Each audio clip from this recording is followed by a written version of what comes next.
بسم اللہ الرحمن الرحیم السلام علیکم ورحمۃ اللہ وبرکاتہ. And the plot thickens. ایک ساتھ تمام موروں کو لانچ کر دیا گیا ہے. تمام ٹاؤٹ جو ہیں وہ اشارہ یہی دے رہے ہیں کہ تحریک انصاف سے بلے کا نشان چھیننا اب نیکسٹ مشن ہے. اس میں تحریک انصاف کیسے اپنی چالیں چلتی ہے اور اب تک کتنی کامیاب چالیں چل چکی ہے اس پر تو بات ہوتی رہتی ہے. لیکن جو قاضی فائد عیسیٰ صاحب نے کر دیا ہے نا، یقین مانے 2024 کے بعد لوگ اب جسٹس منیر کی مثال نہیں دیں گے، جسٹس بندیال کی بھی نہیں دیں گے، بلکہ جسٹس قاضی فائد عیسیٰ کا نام یاد رکھا جائے گا جب بھی آئین شکنی، قانون شکنی، نظریہ ضرورت اور بوٹ چاٹنا مینشن کیا جائے گا. عمران خان نے بڑے پن کا ثبوت دیا تھا. جانتے ہیں عمران خان قاضی نفرت کی آگ میں جل رہا ہے، بدلے کی آگ میں جل رہا ہے.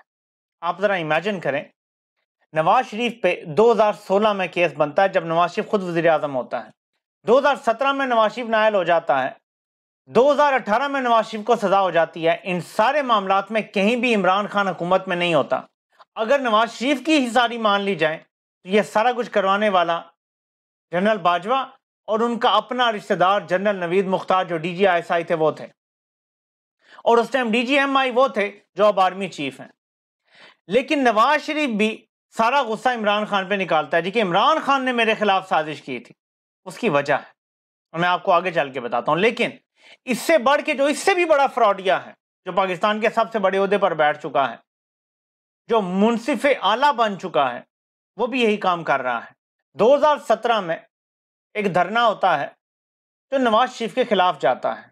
نواز شریف کا جگری یار تب جاتا ہے اور اس کے خلاف ایک ایسا فیصلہ دیتا ہے جس میں اگر خالی ایجنسیوں کی بات کرتا تو ٹھیک تھی، تحریک انصاف کو بھی رگڑ دیتا ہے کہ 2014 میں یہ ہوا تھا وہ ہوا تھا. جہاں وہ ایجنسیوں کے خلاف فیصلہ دیتا ہے اور اس وجہ سے ایک ریفرنس آتا ہے قاضی کے خلاف. اب ایجنسیوں کے اوپر اعتبار نہ کرنے کی عمران خان کے پاس کوئی وجہ نہیں تھی. 76 سالوں میں بیانیہ یہی تھا کہ ایجنسیز کرپشن کو پسند نہیں کرتی. یہ سیاستدانوں نے جکڑا ہوا ہے سسٹم کو اور یہ مجبور ہو جاتے ہیں ادارے مارشل لا لگانے پہ. آپ پاکستان کی آبادی کی اکثریت سے پوچھ لیں، وہ یہی کہیں گے کہ 9 اپریل 2022 سے پہلے ان کی یہی سوچ تھی کہ شریفوں اور زرداریوں نے اس ملک کو تباہ کیا ہوا ہے اور ادارے مجبوری میں انٹرفیئر کرتے ہیں، ادارے مجبوری میں مارشل لا لگاتے ہیں ورنہ وہ لگانا نہیں چاہتے. یہی سوچ تھی سب کی. اسے نائیو سوچ کہہ سکتے ہیں لیکن یہی سوچ تھی سب کی. عمران خان بھی کسی حد تک اس نائیوٹی کا شکار ہو گئے تھے. تو اگر کوئی ایجنسی کسی کے بارے میں یہ رپورٹ لے کر آتی ہے کہ اس کی لنڈن میں جائیدادیں نکل آئی ہیں، تو عمران خان تو کرپشن کے خلاف ہی نعرہ لگا کے الیکشن جیتے تھے، تو انہوں نے تو ریفرنس بھیجنا تھا. لیکن اس ریفرنس کے پیچھے ایجنسیز تھیں. لیکن قاضی فائد عیسیٰ صاحب نے ایجنسیوں کا نام لینا چھوڑ دیا ہے. وہ بھی صرف بدلہ عمران خان سے لے رہے ہیں. اس کی وجہ ہے پاکستان کا سسٹم 76 سال سے اسی لیے ایسے چل رہا ہے اور اسی لیے بہت سارے لوگ مجھ سمیت غلط فہمی کا شکار تھے جو میں نے ابھی آپ سے بیان کی. کرتا کوئی اور ہے، الزام کوئی اور لیتا ہے. اس کی میں آپ کو ایک پہلے مثال دے چکا ہوں کہ بے نظیر کی اور ان کی والدہ کی غلط تصویریں پھینکنے والے کوئی اور تھے، پھینکوانے والے کوئی اور تھے. الزام نواز شریف نے لے لیا سر. یہی وجہ ہے دوستی ہے. تمام آئین شکنی، قانون شکنی کو تحفظ کس نے دیا؟ قاضی فائد عیسیٰ نے. الیکشن نومبر میں ہونے تھے اور ہر حال میں ہونے تھے، قاضی نے ان کو 8 فروری تک تحفظ دے دیا. یہ ایسے چلتا ہے گٹھ جوڑ. یہ ہے اشرافیہ کا گٹھ جوڑ جو پاکستان میں ہے. کرتا کوئی ہے، اس کو کور کوئی اور دیتا ہے، اور کرنے والے اور جو کور دیتے ہیں وہ آپس میں جگری یار اور دوست ہیں. Imran Khan out of syllabus آ گیا تھا. سسٹم اس کے لیے تیار نہیں تھا. اس لیے عمران خان کے آتے ہی سب کو پیٹ میں درد شروع ہو گیا. کسی کو لوز موشن لگ گئے، کسی کو الٹیاں شروع ہو گئیں. اور جب تک عمران خان کو سسٹم سے نکالا نہیں گیا کسی کو سکون نہیں آ رہا. لیکن اب نیکسٹ فیز شروع ہو گیا ہے. سسٹم سے نکالنے کے باوجود عمران خان کی پارٹی اتنی مقبول ہو گئی ہے کہ اس نے پارٹی چیئرمین شپ بھی ایک اور بندے کے حوالے کر دی ہے. اس کے باوجود بھی نہ نون لیگ، نہ پیپلز پارٹی اور نہ ان کے سہولت کار یہ افورڈ کر سکتے ہیں کہ تحریک انصاف بلے کا نشان لے کر الیکشن میں جائے، کیونکہ ان کو پتا ہے کہ ان کی ضمانتیں ضبط ہو جانی ہیں. اور ایک بار الیکشن ہو جاتا ہے، ایک بار نتائج آ جاتے ہیں. اب الیکشن کمیشن میں نتائج روک سکتے ہیں لیکن جو کاغذی ورک گراؤنڈ پہ ہوگا، جو پولنگ سٹاف کے پاس ہوگا، وہ سارا کچھ کور کرنا اتنا آسان نہیں ہے. 4 لاکھ فوجی اور رینجرز ملا کے ڈیوٹی دے رہے ہوں گے؟ کیا سب کو اب یہ کہیں گے کہ نواز شریف کی غلامی کے لیے آپ نے دھاندلی کرنی اور سب مان جائیں گے؟ میں تو نہیں یہ تسلیم کرتا کہ وہ سب مان جائیں گے۔ جیسے پاکستان کی آبادی کی اکثریت 80 سے 90% عمران خان کو سپورٹ کر رہی ہے، ایسے ہی اداروں میں بھی عمران خان کی سپورٹ ہے۔ 9 مئی کیا اسی لیے گیا تھا کہ اداروں کے اندر سے عمران خان کی سپورٹ ختم کی جا سکے، یا کم از کم جو کھل کے عمران خان کے فیور میں بات کر رہے ہیں اور اداروں میں ایک پریشر بلڈ ہو رہا ہے اس کو ختم کیا جائے۔ یہ والا پارٹ تو کسی حد تک کامیاب ہو گئے ہیں کہ اب اداروں کے اندر عمران خان کے حق میں بات کرنا ممکن نہیں رہا۔ عمران خان کے خلاف دھاندلی میں اتنے لوگ نہیں شامل ہوں گے، یہ آپ کی بھول ہے، یہ آپ کی غلط فہمی ہے۔ اس لیے یہ سارا گٹھ جوڑ اب شروع ہو گیا ہے۔ تو اب جتنے ٹاؤٹ ہیں وہ کیا کہہ رہے ہیں؟ یہ تو الیکشن تسلیم ہی نہیں کرے گا الیکشن کمیشن۔ وہ کہیں گے کہ دیکھیں جی یہ تو کون، نہ کسی نے ووٹ ڈالا ہے، نہ کسی کو کاغذات نامزدگی جمع کرانے کا موقع دیا گیا ہے۔ اکبر ایس بابر اپنا لوچ چلے گا کہ دیکھیں جی میں تو بانی ممبر ہوں، حالانکہ وہ بانی ممبر شمبر کوئی نہیں ہے، اور 12 سال پہلے اس کو پارٹی سے نکال دیا گیا تھا۔ میں جی بانی ممبر ہوں، میں نے بھی الیکشن لڑنا تھا قائد بننے کا، مجھے تو عمران خان نے کہا تھا کہ میں اگر پیچھے ہٹا تو تم آگے آ جانا۔ مطلب عمران خان ابھی زندہ ہے۔ جو بندہ دنیا میں نہ ہو اس کے بارے میں ایسی باتیں کی جاتی ہیں کہ چلیں جی وہ مجھے یہ کہہ گئے تھے تو میرا دعویٰ ہے۔ جو بندہ زندہ ہے اگر اس نے 20 سال پہلے تمہیں کچھ کہا تھا وہ ختم ہو گئی بات، اب انہوں نے کسی اور کا نام دے دیا، ختم ہو گئی بات، ایک بندہ حیات ہے جی مجھے یہ کہا تھا، میں جی چیلنج کروں گا۔ تو اب سارے ٹاؤٹ یہ کہہ رہے ہیں کہ یہ سب چیلنج ہوگا۔ ظاہر ہے الیکشن کمیشن میں بھی چیلنج ہو سکتا ہے اور شاید عدالتوں میں بھی جا سکتے ہیں، دیکھتے ہیں کس طرف جاتے ہیں۔ اور ہم یہ اچھی طرح جانتے ہیں کہ الیکشن کمیشن اور عدالتیں کس کی ایما پہ کام کر رہے ہیں، کس کے اشاروں پہ چل رہے ہیں۔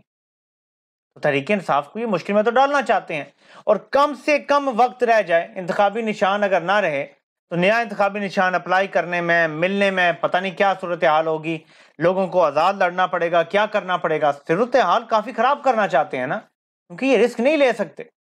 لیکن میں انہیں یہ بات سمجھانا چاہتا ہوں اور بڑے یقین سے کہنا چاہتا ہوں۔ ہم نے ایک ڈائلاگ سنا تھا کہ جہاں پہ ایک افسر دیکھتا ہے 7 لاکھ اسی طرف دیکھتے ہیں۔ تو میں یہ آج بات آپ کو بڑے وثوق سے کہتا ہوں کہ جس طرف عمران خان دیکھتا ہے نا، ملک کی 25 کروڑ آبادی کی کم از کم 90% اکثریت اسی طرف دیکھتی ہے۔ کم از کم 90% لوگ جس سائڈ پہ عمران خان دیکھے گا نا، 25 کروڑ میں سے 90% لوگ اسی طرف دیکھیں گے۔ 22-23 کروڑ لوگوں کا لیڈر ہے عمران خان۔ اس کو آپ سوچ لیں کہ آپ ایسی مائنس کر لیں گے، مطلب خلا میں یہ ہو جائے گا فیصلہ۔ عمران خان کو مائنس کرنا آپ کے بس کی بات نہیں ہے۔ آپ ایک الیکشن سوچ رہے ہیں کہ ہم ایسے کرا لیں گے تو ملک ٹھیک ہو جائے گا، اس کے بعد بھی ملک نے آگے چلنا ہے۔ یہ جو 22 گریڈ کے افسر ہیں انہوں نے چلے جانا ہے، ملک نے ادھر ہی رہنا ہے۔ آگے بھی الیکشن ہونے ہیں، آگے بھی نظام چلنا ہے، آگے بھی حکومتیں بدلنی ہیں۔ وہ نہیں سوچا جا رہا، بس یہی بینک کیا جا رہا ہے کہ ایک الیکشن کروا لیں، اگلے الیکشن تک پتہ نہیں عمران خان دنیا میں ہوگا یا نہیں ہوگا، اور بس پھر کھیل ختم۔ اس حد تک گر گئے ہیں کہ ٹھیک ہے ہیرو بنتا ہے عمران خان بنے، ہم اپنا اقتدار نہیں چھوڑیں گے۔ مطلب اس حد تک کوئی اقتدار کا حریص ہو سکتا ہے؟ ایسا اقتدار کا نشہ، ایسا طاقت کا نشہ ہے کہ جس کی وجہ سے پاکستان کو ترقی نہیں کرنے دے رہے۔ ترقی تو پاکستان تب ہی کرے گا جب بولنے کی آزادی ہوگی، صحافت آزاد ہوگی، میڈیا آزاد ہوگا، عدالتیں آزاد ہوں گی، بیوروکریٹس آزاد ہوں گے، ترقی تب ہی ہوگی۔ اگر ایک بندہ 22 گریڈ کا افسر اپنے بند کمروں میں بیٹھ کے پورا ملک چلانے کے فیصلے کرے گا تو ایک بندے میں کبھی بھی اتنی عقل نہیں ہوتی کہ وہ ملک چلا سکے۔ آج کے دور میں یہ نہیں ہو سکتا۔ اور پھر یہ عہدہ ایسا ہے کہ کوئی مشیر بھی نہیں ہو سکتے آپ کے، کسی میں جرت نہیں ہوتی آپ کو بتانے کی کہ آپ یہ کام غلط کر رہے ہیں، آپ کے دوستوں میں جرت نہیں ہوتی آپ کو بتانے کی آپ یہ کام غلط کر رہے ہیں۔ یہ ایسا عہدہ ہے جو صرف غلطیاں کرواتا ہے اگر آپ حکومت کے معاملات میں دخل اندازی کریں۔ اس لیے صاف شفاف الیکشن کی طرف ملک کو جانا ہے، جائے گا تو بہتری ہوگی، اور صاف شفاف الیکشن میں صرف ایک نتیجہ نکلے گا، عمران احمد خان نیازی۔ اس کے علاوہ بیلٹ پیپر سے آپ کو کوئی نتیجہ نکل ہی نہیں سکتا۔ یہ جو اب کوشش ہو رہی ہے کہ تحریک انصاف سے بلے کا نشان لیا جائے، یہ اس لیے ہو رہی ہے کہ عمران خان کو جیل میں ڈالا، عمران خان پہ الزامات کی بوچھاڑ کر دی، کتابیں دوبارہ سے لکھوائی جانے لگی ہیں، پارٹی چیئرمین شپ بھی لے لی۔ اس کے باوجود رپورٹ یہ دی گئی ہے کہ تحریک انصاف کلین سویپ کرے گی پورے پاکستان سے۔ ایسا کبھی پہلے ہو سکتا تھا؟ آپ مجھے بتائیں۔ پرانی پلے بک میں یہی تھا کہ پارٹی کو توڑو، الیکٹیبلز لے جاؤ، کھیل ختم۔ چلیں الیکٹیبلز لے گئے، لگا پھر بھی مقبول ہے، چلو جی جیل میں ڈال دو، کھیل ختم، پھر بھی مقبول ہے۔